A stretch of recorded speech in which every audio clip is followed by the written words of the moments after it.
Halo semuanya, di sini saya akan menjelaskan sedikit tentang buku Partisipasi dan Partai Politik, sebuah bunga rampai oleh Mariam Budiarjo.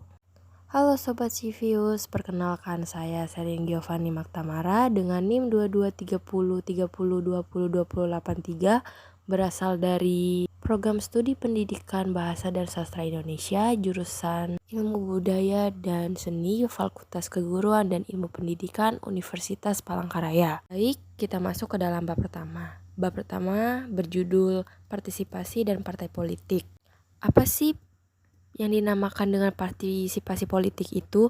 Jadi sebagai definisi umum dapat dikatakan bahwa partisipasi politik adalah kegiatan kita, seseorang atau sekelompok orang untuk ikut serta secara aktif dalam kehidupan berpolitik. Dengan jalan memilih pemimpin negara itu juga termasuk ke dalam partisipasi politik, karena secara langsung dan tidak langsung mempengaruhi kebijakan pemerintah atau public policy. Tetapi kegiatan ini mencakupi tindakan seperti memberi suara dalam pemilihan umum, menghadiri rapat umum, menjadi anggota suatu partai atau kelompok penting, serta mengadakan suatu hubungan baik dengan penjabat pemerintah atau anggota parlemennya. Di negara demokrasi, pemikiran yang mendasari konsep partisipasi ialah bahwa kedaulatan itu ada di tangan rakyat, yang melaksanakannya melalui kegiatan bersama untuk menetapkan tujuan serta masa depan masyarakat itu, untuk menentukan orang yang akan memegang tampuk pemimpinan untuk masa berikutnya. Anggota masyarakat yang berpartisipasi dalam proses politik, misalnya melalui pemberian suara atau kegiatan lainnya, itu terdorong oleh keyakinan bahwa kegiatan itu membutuhkan dan kepentingan mereka akan tersalur atau sekurang-kurangnya diperhatikan, dan bahwa mereka sedikit banyak dapat mempengaruhi tindakan dari mereka yang berwenang untuk membuat keputusan yang mengikat. Dan dalam negara demokrasi, umumnya dianggap bahwa lebih banyak partisipasi masyarakat itu akan lebih baik. Dan sebaliknya, jika tingkat partisipasi yang rendah pada umumnya akan dianggap sebagai tanda yang kurang baik. Karena hal tersebut mengartikan bahwa banyak warga negara yang tidak menaruh perhatiannya terhadap masalah kenegaraan. Lalu ada bab kedua yang berjudul Tujuan dan Pemilihan Partisipasi Politik dalam Konteks Pembangunan.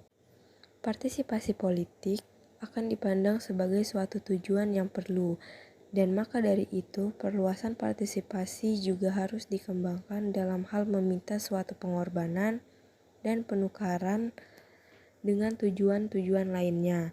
Dan pengorbanan serta penukaran ini akan berlain-lain pada masyarakat yang berbeda pada tingkatan modernisasinya yang akan datang atau pembangunan yang berbeda. Modernisasi yang akan datang atau pembangunan yang berbeda, contoh dalam masyarakat Amerika ini berkeyakinan bahwa perluasan partisipasi politik merupakan tujuan yang layak bagi masyarakatnya.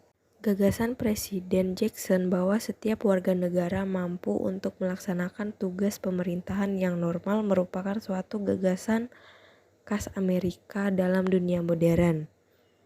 Keterlibatan di bidang politik adalah baik untuk masyarakat, karena ia membuat demokrasi lebih berarti dan mengakibatkan pemerintahan lebih tanggap, dan ia baik bagi perorangan karena mengembangkan kepribadiannya menjadi manusia susila dan warga negara yang bertanggung jawab. Keyakinan ini diberi pengewajahan bukan saja dengan banyaknya dan seringnya diadakan pemilihan penjabatan pemerintahan, melainkan juga dalam besaran jumlah dan banyaknya kegiatan dari berbagai perhimpunan yang didirikan untuk menunjang aneka kepentingan pribadi ataupun kepentingan masyarakat umum. Selanjutnya kita ke bab 3 dengan judul Ke arah suatu studi perbandingan partai-partai politik. Definisi partai dimulai dengan melihat kata asal muasal kata itu. Menjadi partai dari suatu selalu berarti mengidentifikasi diri dengan suatu kelompok dan membedakan diri dari kelompok lainnya.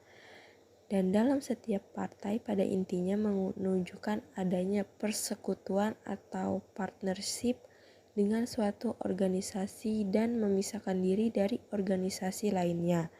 Dengan program khusus, partai itu sendiri mengasumsikan adanya suatu suasana demokratis. Dengan itu, partai merupakan suatu istilah yang salah pemakaiannya dalam setiap sistem kediktatoran. Sistem suatu partai adalah suatu partai politik yang dapat dengan sungguh-sungguh hanya adanya sekurang-kurang atau satu lainnya yang menyainginya. Tetapi telah menjadi kenyataan sampai sekarang bahwa istilah itu telah dipergunakan dengan luas oleh penguasa otokrat modern dengan alasan yang amat jelas, yaitu agar kediktatoran mereka yang postdemokratis itu dapat diberi suatu bentuk pemerintahan rakyat. Tetapi juga merupakan suatu kebenaran bahwa partai totaliter pun tergantung kepada suatu oposisi yang berfungsi. Jika oposisi seperti itu tidak ada, maka para diktator itu harus menganggapnya ada karena di bawah suatu pemerintahan yang monolitik, partai-partai diktatoral harus selalu membuktikan bahwa pemerintahan mereka diperlukan karena terdapat ancaman terus-menerus dari suatu gerakan yang menantang revolusi walaupun organisasinya tersembunyi atau hanya khayalan saja. Lalu ada bab 4 dengan judul berbagai pola oposisi. Dalam bab pola oposisi ini kita mesti memperhatikan berbagai konsep yang ada, yaitu konsep konsentrasi, daya saing, lokasi, ciri khas, tujuan, dan juga strategi di dalamnya. Karena di setiap daerah mesti memiliki partai yang akan mencalonkan partainya dalam pemilihan umum, sehingga partai-partai yang ada akan mencalonkan diri ini harus bisa mengetahui bagaimana masyarakat dalam daerah tersebut dalam halnya konsentrasi, daya saing, lokasi, ciri khas yang ada dalam suatu daerah, tujuan masyarakat yang ada, dan bagaimana strategi yang akan disiapkan partai tersebut yang akan menghadapi masyarakat daerah tersebut. Selanjutnya kita masuk ke dalam bab 5 dengan judul oposisi politik di negara-negara demokrasi barat. Dalam demokrasi negara barat, mereka itu mempunyai hal-hal berikut, yaitu kebebasan dalam perbedaan pendapat dan konsensus, sikap rasional dalam perbedaan pendapat dan konsensus, keterpercayaan dalam konsentrasi dan pemerintahan mayoritas golongan minor dan pluralisme yang terorganisasi, dan yang terakhir golongan minoritas dan pluralisme yang terorganisasi. Lalu ada bab 6 yaitu pengaruh partai terhadap perkembangan politik. Jika biasanya partai dipandang sebagai lembaga atau organisasi untuk mengemukakan kepentingan sosial dan ekonomi, dan sebagai mekanisme untuk menyatakan serta mengatur perselisihan. Tetapi asumsi-asumsi ini tidak berlaku lagi di kebanyakan negara yang sedang berkembang dewasa ini. Lagi pula, di dalam evolusi negara modern terdapat saat-saat di mana asumsi seperti ini tidak lagi berlaku. Lalu kita masuk ke dalam bab 7 yang berjudul Pemikiran Politik Indonesia di tahun 1945 sampai dengan 1965. Pemikiran politik modern di Indonesia itu diawali oleh bangkitnya nasionalisme modern.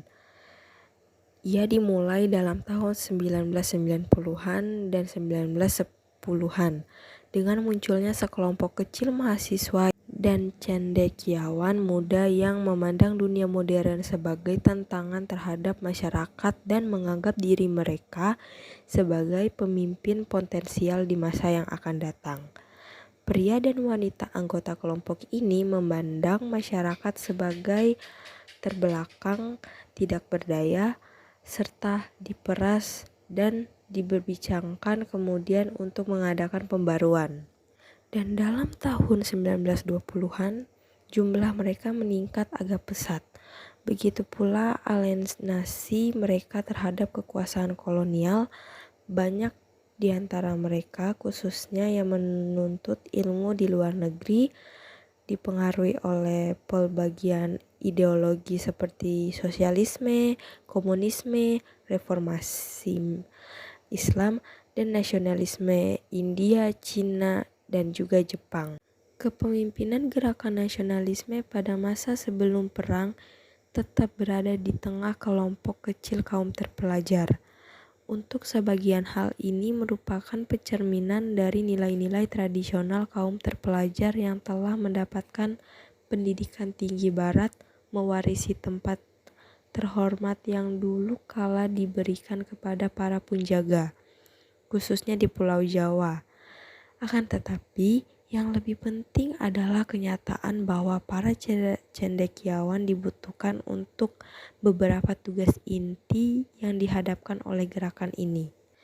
Pemimpin dari semua gerakan nasionalisme di Asia dan Afrika telah mencurahkan sebagian besar dari tenaga mereka ke dalam usaha untuk meyakinkan saudara-saudara sebangsa bahwa gubernur kolonial tak mempunyai hak moral untuk memerintah mereka, dan tidak ada orang yang mampu memimpin gerakan ini jika tidak terlatih dalam perumusan dan serta penyebaran ide-ide. Sekian yang dapat saya jelaskan dari buku tentang partisipasi dan partai politik. Saya ucapkan terima kasih, dan bila apa ada salah kata mohon dimaafkan.